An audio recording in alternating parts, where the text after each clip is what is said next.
ANMR ನ್ಯೂಸ್ಗೆ ಸ್ವಾಗತ.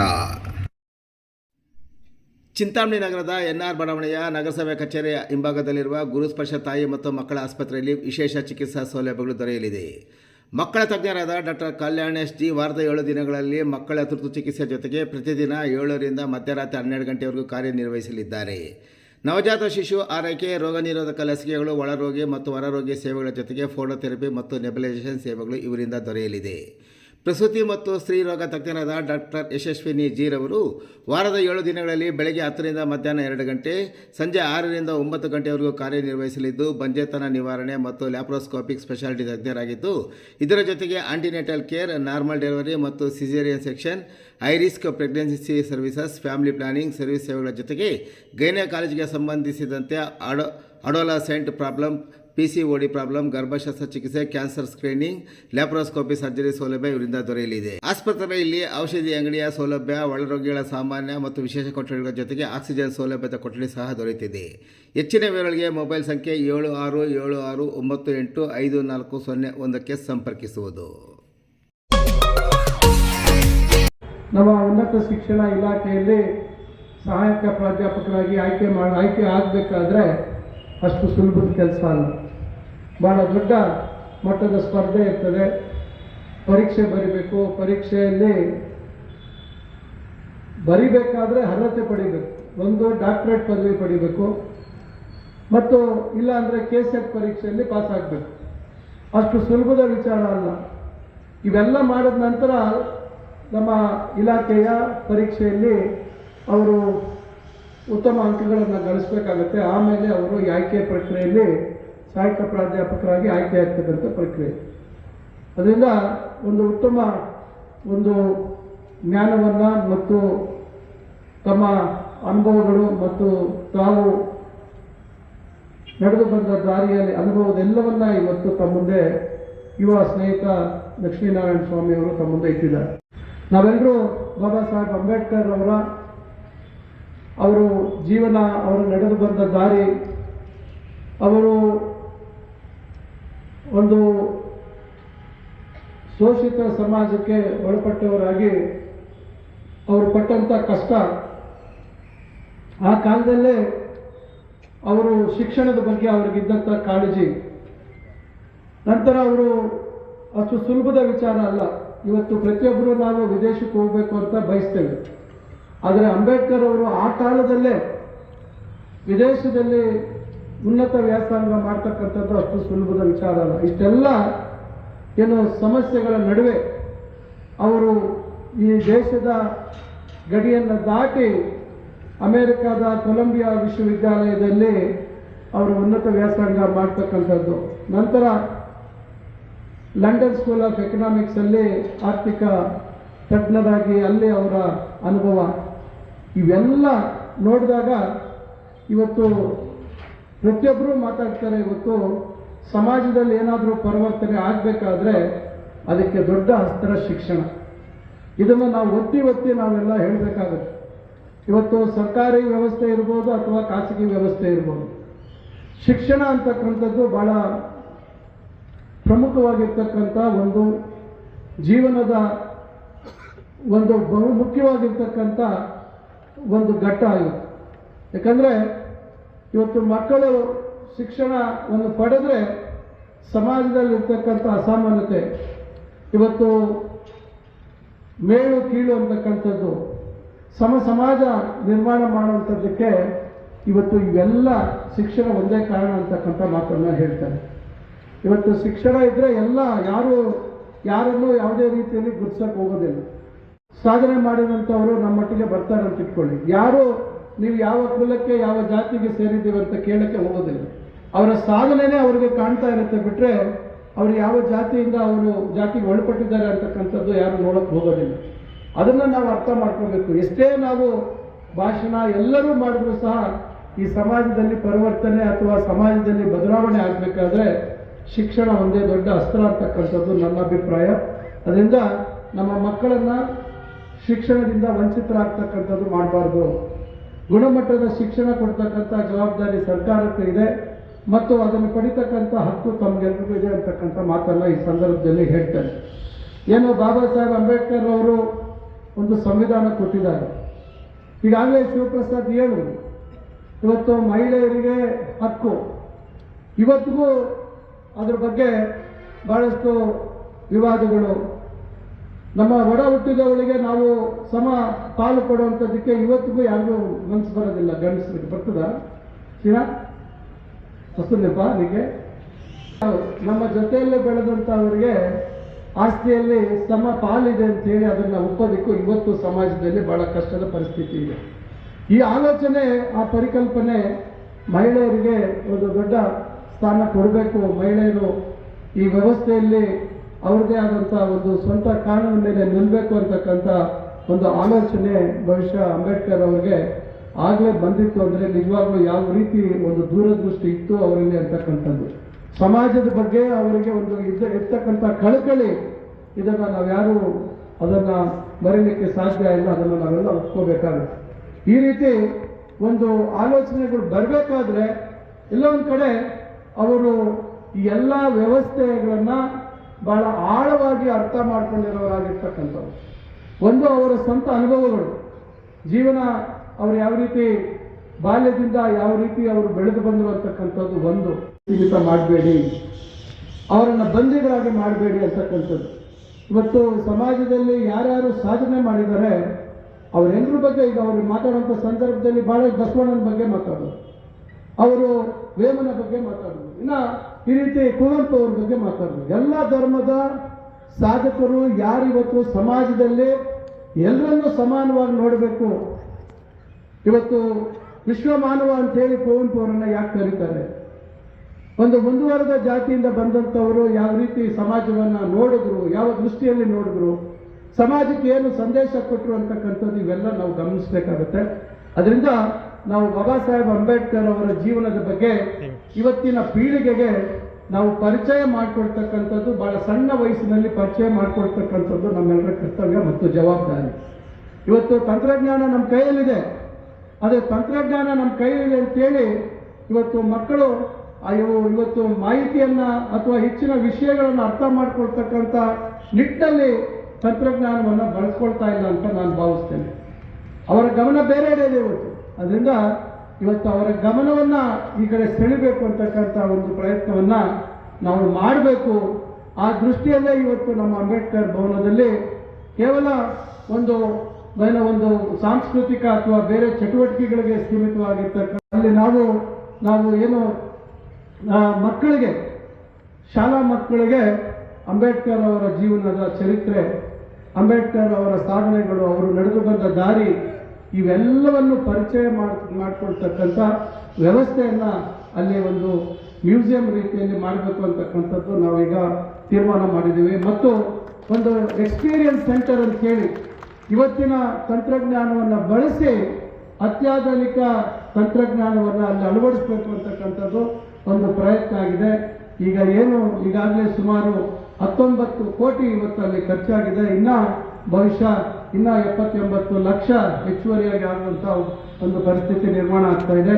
ಈಗಾಗಲೇ ತಮಗೆ ಗೊತ್ತಿದೆ, ಅಂಬೇಡ್ಕರ್ ಅವರ ಒಂದು ಕಂಚಿನ ಮೂರ್ತಿಯನ್ನು ಈಗಾಗಲೇ ತಂದು ನಾವು ಅಲ್ಲಿ ಮಾಡಿದ್ದೀವಿ, ಪ್ರತಿಷ್ಠಾಪನೆ ಮಾಡಿದ್ದೀವಿ. ಅಧಿಕೃತವಾಗಿ ನಾವು ಭವನ ಉದ್ಘಾಟನೆ ಸಂದರ್ಭದಲ್ಲಿ ಅದನ್ನು ಮೂರ್ತಿಯ ಒಂದು ಅನಾವರಣವನ್ನು ಮಾಡ್ತಕ್ಕಂಥ ಕೆಲಸವನ್ನು ಮಾಡ್ತೇವೆ. ಅದೇ ರೀತಿ ಬುದ್ಧನ ವಿಗ್ರಹವನ್ನು ಸಹ ಬುದ್ಧನ ಮೂರ್ತಿಯನ್ನು ಸಹ ಅದರಲ್ಲಿ ಇರುವಂಥ ಒಂದು ಕೆಲಸವನ್ನು ಮಾಡಬೇಕು ಅಂತಕ್ಕಂಥದ್ದಿದೆ. ಅದಕ್ಕೆ ಈಗಾಗಲೇ ನಾವು ಆರ್ಡರ್ ಕೊಟ್ಟಿದ್ದೀವಿ. ಒಂದು ಮಾರ್ಬಲ್ನಲ್ಲಿ ಮಾಡಿರ್ತಕ್ಕಂಥ, ವೈಟ್ ಮಾರ್ಬಲ್ನಲ್ಲಿ ಮಾಡಿರ್ತಕ್ಕಂಥ ಬುದ್ಧನ ಮೂರ್ತಿಯನ್ನು ಸಹ ನಾವು ಅಲ್ಲಿ ತರುವಂಥ ಒಂದು ಪ್ರಯತ್ನವನ್ನು ಮಾಡ್ತಾ ಇದ್ದೇವೆ. ಅದರಿಂದ ಈಗಾಗಲೇ ಇಂಟೀರಿಯರ್ಸ್ ಏನಿದೆ ಅವೆಲ್ಲ ಇವತ್ತು ವೇಗದಿಂದ ಕೆಲಸ ಸಾಗ್ತಾ ಇದೆ. ಬಹುಶಃ ಈಗೇನು ಹೊಸ ಒಂದು ಪ್ರಯತ್ನ ಆಗಬೇಕು ಅಂತಕ್ಕಂಥದ್ದಕ್ಕೆ ನಾವು ಇನ್ನೂ ಸಮಯ ಆಗ್ತಾ ಇದೆ. ಬಹುಶಃ ನನ್ನ ಅಂದಾಜು ಒಂದು 2.5 ತಿಂಗಳಾಗ್ಬೋದು ಇವೆಲ್ಲ ವ್ಯವಸ್ಥೆಗಳನ್ನು ಮಾಡುವಂಥದ್ದಕ್ಕೆ ಆಗ್ತದೆ ಅಂತಕ್ಕಂಥದ್ದು.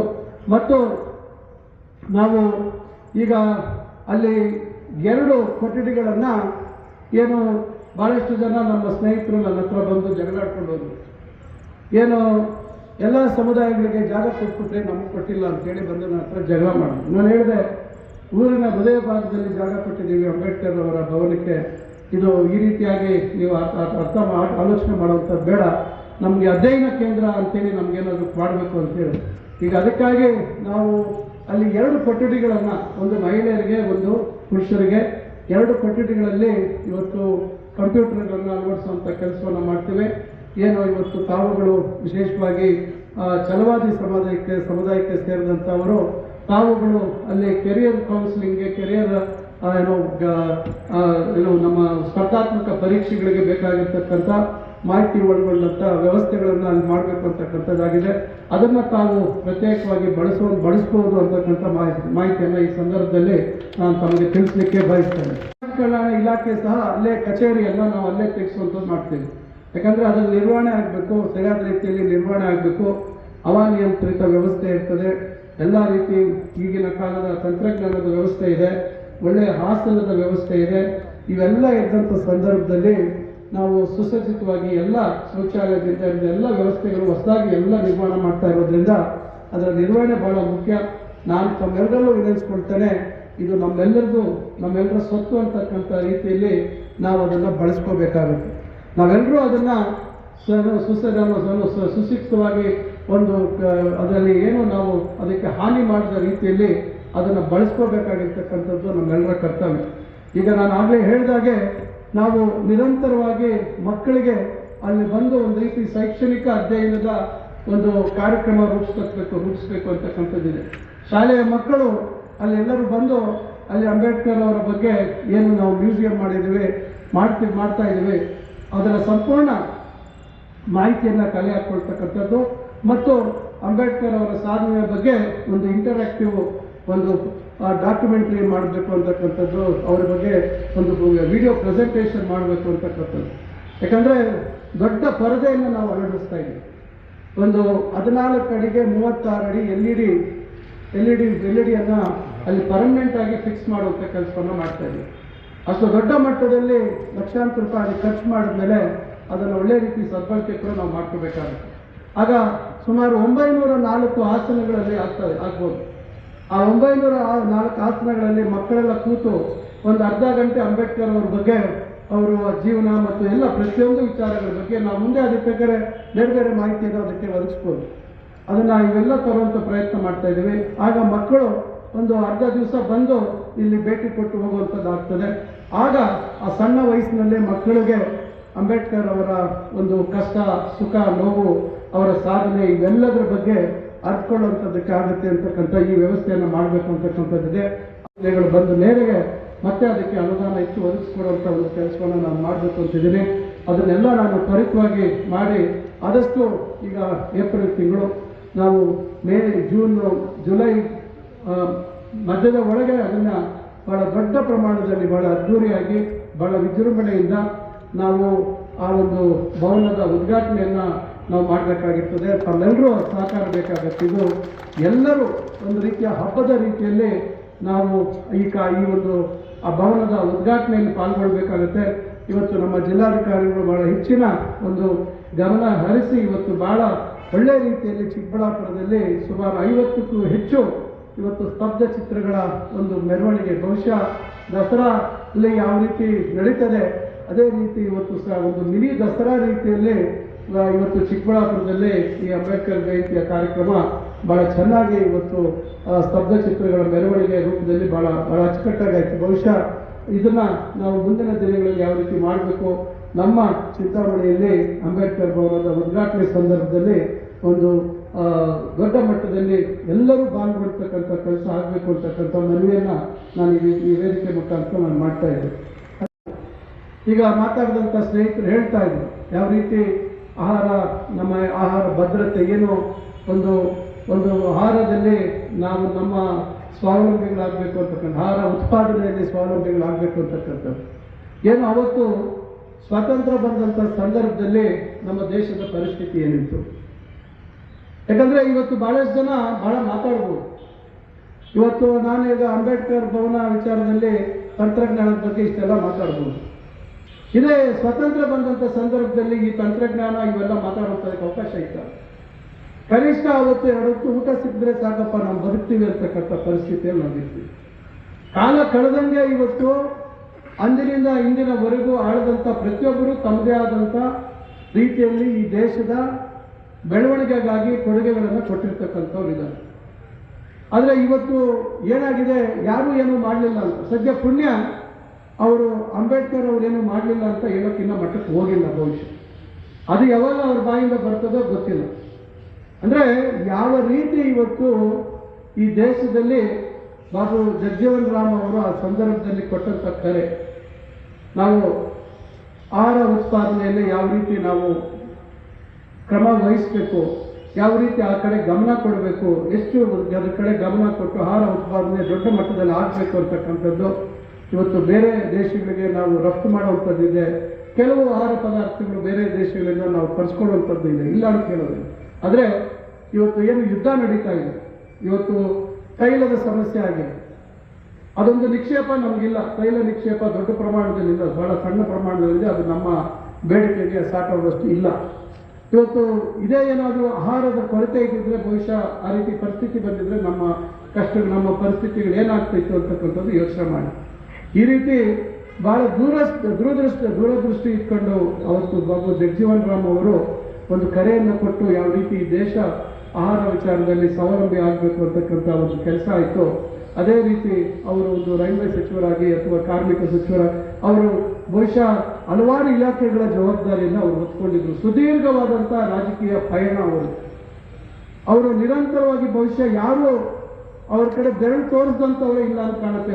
ಇವತ್ತು ರಾಜಕೀಯ ಜೀವನದಲ್ಲಿ ಏನಾದರೂ ಒಂದು ಕಾರಣದಲ್ಲಿ ಎಲ್ಲರೂ ಇಲ್ಲ, ನಾವು ಇನ್ನೊಬ್ಬರ ಕಡೆ ಬೆರಳು ತೋರಿಸ್ತೀವಿ, ಇನ್ನೊಬ್ರು ನಮ್ಮ ಕಡೆ ಬೆರಳು ತೋರಿಸುವಂಥದ್ರಲ್ಲಿ ಇದ್ದೀವಿ. ಆದರೆ ಬಹುಶಃ ಇವೆಲ್ಲದರಿಂದ ದೂರ ಉಳಿದು ಎಲ್ಲರನ್ನೂ ಮೆಚ್ಚತಕ್ಕಂಥ ರೀತಿಯಲ್ಲಿ ಆ ಕಾಲದಲ್ಲಿ ಕೆಲಸವನ್ನು ನಿರ್ವಹಿಸಿರ್ತಕ್ಕಂಥವ್ರು ಬಾಬು ಜಗಜೀವನ್ ರಾಮ್ ಅವರು. ಅದರ ನಾಯಕರ ಜಯಂತಿಯನ್ನು ತಾವೆಲ್ಲರೂ ಬಹಳ ಅದ್ದೂರಿಯಾಗಿ, ಬಹಳ ಸಂಭ್ರಮದಿಂದ, ಬಹಳ ಬೆಳಗ್ಗಿನಿಂದ ಮೆರವಣಿಗೆ, ಬಹಳ ಬಿಸಿಲು ಜಾಸ್ತಿ ಇತ್ತು, ಬಿಸಿಲು ನಡುವೆ ತಾವೆಲ್ಲರೂ ಬಂದಿದ್ದೀರಾ. ಈಗ ಸಮಯ ಜಾಸ್ತಿ ಆಗಿದೆ, ಈಗ ಮಕ್ಕಳಿಗೆ ಪ್ರತಿಭಾ ಪುರಸ್ಕಾರ ಮಾಡಬೇಕು, ಸಾಧಕರಿಗೆ ಸನ್ಮಾನ ಮಾಡಬೇಕು, ಇವೆಲ್ಲ ಕಾರ್ಯಕ್ರಮ ಇದೆ. ಅದರಿಂದ ಹೆಚ್ಚಿನ ತಮ್ಮ ಸಮಯ ತೆಗೆದುಕೊಂಡಿದ್ದೀರಾ. ಇದೇ ರೀತಿ ನಾವು ಸಮಾಜದಲ್ಲಿ ಒಗ್ಗಟ್ಟಾಗಿರಬೇಕು ಅಂತಕ್ಕಂಥದ್ದು ಮತ್ತೊಂದು ನನ್ನ ಕಿವಿ ಮಾತು. ಇವತ್ತು ಬಹಳ ಪರ ವಿರೋಧ ಇವೆಲ್ಲ ನಡೀತಾ ಇದೆ. ಇವತ್ತು ನಾನು ಹೇಳುವಂಥದ್ದು, ಒಂದು ಕುಟುಂಬದಲ್ಲಿ ನಾನಾ ರೀತಿ ಸಮಸ್ಯೆಗಳು ಬರ್ತವೆ. ಜೊತೆಯಲ್ಲಿ ಬೆಳೆದಂಥ ಅಣ್ಣ ತಮ್ಮ ದೊಡ್ಡವರಾದ ನಂತರ ಕೆಲವು ಕಾರಣಗಳಿಗೆ ಬೇರೆ ಸಂಸಾರ ಮಾಡುವಂಥ ಪರಿಸ್ಥಿತಿಗಳು ಬರ್ತವೆ. ಆದರೆ ಬೇರೆ ಸಂಸಾರ ಮಾಡಿದ್ದ ಕಾರಣಕ್ಕಾಗಿ ಅವರ ಒಂದು ಅವರ ಒಂದು ಕರುಳಿನ ಕೊಂಡಿ ಅದು ಕಳಿಸ್ಕೊಳ್ಳೋದಕ್ಕೆ ಸಾಧ್ಯ ಇಲ್ಲ. ನಾನು ಹೇಳ್ತಾ ಇರ್ತಕ್ಕಂಥ ವಿಚಾರ ಸೂಕ್ಷ್ಮವಾಗಿ ಅರ್ಥ ಮಾಡ್ಕೋಬೇಕು. ಇವತ್ತು ಏನೇ ನಮ್ಮ ಬೇಡಿಕೆಗಳು, ನಮ್ಮ ಹಕ್ಕೊತ್ತಾಯಗಳು ಇದ್ರೂ ಕೂಡ ಇವತ್ತು ಸಮಾಜ ಒಟ್ಟಿಗೆ ಇರಬೇಕು ಅಂತಕ್ಕಂಥದ್ದು. ನಾವು ಕೇಳುವಂಥದ್ದಕ್ಕೆ ಎಲ್ಲರಿಗೂ ಹಕ್ಕಿದೆ, ಪಡಿತಕ್ಕಂಥ ಹಕ್ಕೆಲ್ಲರಿಗಿದೆ.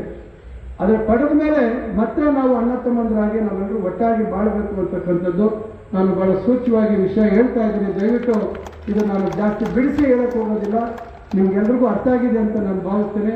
ನಾನು ಮೊನ್ನೆ ಕೂಡ ಬೆಂಗಳೂರಲ್ಲಿ ಫ್ರೀಡಮ್ ಪಾರ್ಕಲ್ಲಿ ಕೆಲವರು ಮನವಿ ಕೊಡೋಕ್ಕೆ ಬಂದಂಥ ಸಂದರ್ಭದಲ್ಲಿ ಒಂದು ಸಂಘಟನೆಯವರು ಹೇಳ್ತಾ ಇದ್ರು, ನಾವು ಈಗ ಎಷ್ಟೇ ಏನೇ ಹಕ್ಕೊತ್ತಾಯಗಳು ಮಾಡಿದ್ರು ಕೂಡ ನಾವು 106 ಜಾತಿಗಳು, ನಾವು 101 ಜಾತಿಗಳು ನಾವು ಒಗ್ಗಟ್ಟಾಗಿರ್ಬೇಕು ಅಂತ ಹೇಳಿದಾಗ ನಾನು ಹೇಳಿದೆ, ಬಹುಶಃ ನಿಮ್ಮದು ವಿಶಿಷ್ಟವಾದಂಥ ಒಂದು ಪ್ರತಿಭಟನೆ, ಬಹುಶಃ ನಾನು ನಿಮ್ಗೆ ಅಭಿನಂದನೆ ಸಲ್ಲಿಸ್ತೀನಿ ಅಂತ ಹೇಳಿದ್ರೆ ನಮ್ಮ ಇವರು ಸ್ನೇಹಿತರು ಹೆಣ್ಣೂರು ಶ್ರೀನಿವಾಸ ಅವರು ಮತ್ತು ಅವರೆಲ್ಲ ಸ್ನೇಹಿತರು, ನಮ್ಮ ವೆಂಕಟೇಶ್ ಅವರು ಅಲ್ಲೇ ಇದ್ರು, ಗಡ್ಡ ವೆಂಕಟೇಶ್ ಅನ್ನ ಕೂಡ ತಂದಿದ್ದು. ಅದರಿಂದ ಇವತ್ತು ಈ ರೀತಿಯಾಗಿ ನಾವು ಒಟ್ಟಿಗೆ ಇರಬೇಕಾದಂಥದ್ದು ಬಹಳ ಮುಖ್ಯ ಅಂತಕ್ಕಂಥ ಮಾತನ್ನು ಈ ಸಂದರ್ಭದಲ್ಲಿ ಹೇಳ್ತಾ, ಮತ್ತೊಮ್ಮೆ ನಮಗೆಲ್ರಿಗೂ ನಾನು ಇಬ್ಬರು ಏನು ಸಾಧಕರ ಜನ್ಮದಿನದ ಶುಭಾಶಯಗಳನ್ನು ತಿಳಿಸ್ತಾ, ದಯವಿಟ್ಟು ಯಾರು ತಾವೆಲ್ಲ ಬಂದಿದ್ದೀರಾ, ನನ್ನ ಭಾಷಣ ಆಯಿತು ಅಂತ ದಯವಿಟ್ಟು ಎದ್ದೋಗ್ಬಾರ್ದು. ನಾನು ನಡೆಸ್ಕೊಳ್ಸುವಂತಕ್ಕಂಥದ್ದು ಮತ್ತೊಂದು ಅವರು ಪಡೆದಂಥ ಶಿಕ್ಷಣ, ಆ ಶಿಕ್ಷಣದ ಕಾರಣದಿಂದ ಇಡೀ ಸಮಾಜದ ಸಂಪೂರ್ಣ ಚಿತ್ರಣ ಇವತ್ತು ನಾವು ಒಂದು ರೀತಿ ಏರಿಯಲ್ ವ್ಯೂ ಅಂತ ಹೇಳ್ತೀವಿ.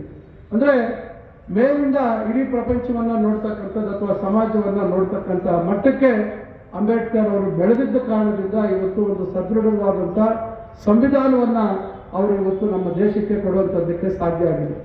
ಆ ಭದ್ರವಾದಂಥ ಒಂದು ಸಂವಿಧಾನ ಕೊಟ್ಟಿದ್ದ ಫಲ ಇವತ್ತು ನಾನು ನಿಮ್ಮ ಮುಂದೆ ಮಾತಾಡುವಂಥದ್ದಕ್ಕೆ ಅವಕಾಶ ಆಗಿದೆ. ಇಲ್ಲಿ ಬಹಳಷ್ಟು ಜನ ವಿವಿಧ ಕ್ಷೇತ್ರಗಳಲ್ಲಿ ಮುಂದೆ ಬರುವಂಥದ್ದಕ್ಕೆ ಅವರ ಒಂದು ಪ್ರತಿಭೆಯನ್ನು ಹೊರತರುವಂಥದ್ದಕ್ಕೆ ಇವತ್ತು ಸಾಧ್ಯ ಆಗಿದೆ. ಅದರಿಂದ ಬಾಬಾ ಸಾಹೇಬ್ ಅಂಬೇಡ್ಕರ್ ಅವ್ರ ಬಗ್ಗೆ ನಾವು ಎಷ್ಟು ಚರ್ಚೆ ಮಾಡಿದ್ರು ಅದಕ್ಕೆ ಸಾಲದು ಅಂತಕ್ಕಂಥ ಮಾತನ್ನು ಹೇಳ್ತಾ ಇದ್ದೀವಿ. ಇವತ್ತು ನಾವು ಯುವಕರಲ್ಲಿ ಇವತ್ತಿನ ಪೀಳಿಗೆ ಇವತ್ತು ಈಗ ಮಾತಾಡೋಕ್ಕೆ ಮುಂಚೆ ನಮ್ಮ ಶಿವಪ್ರಸಾದ್ ಹೇಳ್ತಾ